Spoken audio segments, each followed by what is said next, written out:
हमें खुद ही स्कूल जाना पड़ता था क्योंकि साइकिल, बस आदि से भेजने की रीत नहीं थी। स्कूल भेजने के बाद कुछ अच्छा बुरा होगा ऐसा हमारे माँ बाप कभी सोचते भी नहीं थे, उनको किसी बात का डर भी नहीं होता था।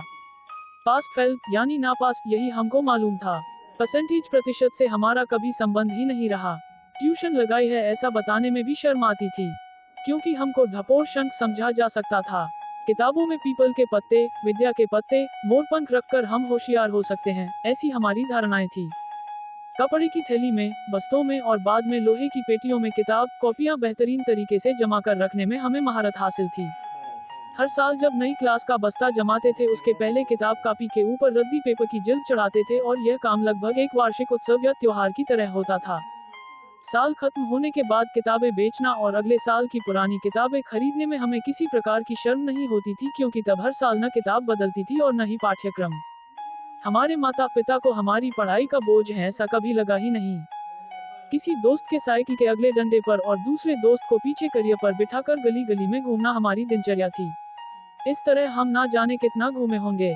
स्कूल में मार साहब के हाथ से मार खाना, पैर के अंगूठे पकड़कर खड़े रहना और कान लाल होने तक मरोड़े जाते वक्त हमारा ईगो कभी आड़े नहीं आता था। सही बोले तो ईगो क्या होता है ये हमें मालूम ही नहीं था।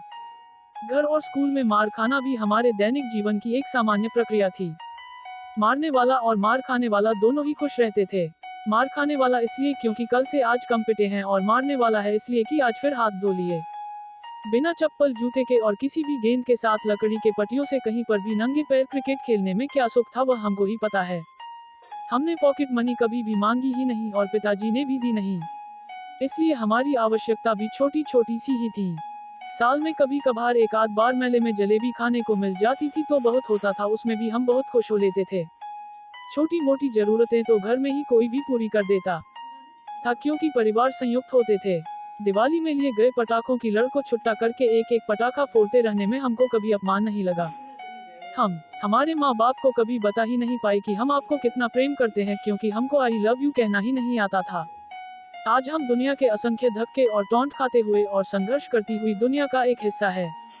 किसी को जो चाहिए था वह मिला और किसी को कुछ मिला कि नहीं क्या पता। स्कूल के बाहर उस हाफ पेंट में रहकर गोली टॉफी बेचने वाले की दुकान पर दोस्तों द्वारा खिलाए पिलाए जाने की कृपा हमें याद है। वह दोस्त कहाँ खो गए, वह बैर वाली कहाँ खो गई, वह चूरन बेचने वाला कहाँ खो गया, पता नहीं।